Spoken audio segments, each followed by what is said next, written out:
ओम नमः शिवाय। ओम नमः शिवाय। ओम नमः शिवाय। ओम नमः शिवाय।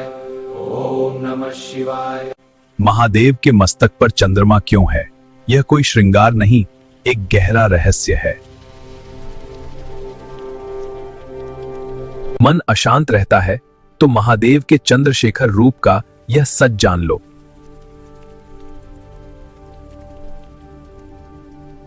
जब व्यक्ति शिव जी पर जल चढ़ाता है तो वह परोक्ष रूप से अपने चंचल और कमजोर मन को महादेव के चरणों में समर्पित करता है।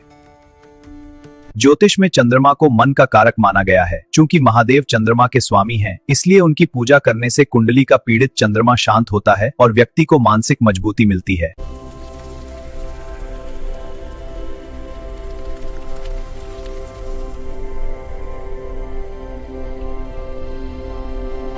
ओम नमः शिवाय। ओम नमः शिवाय।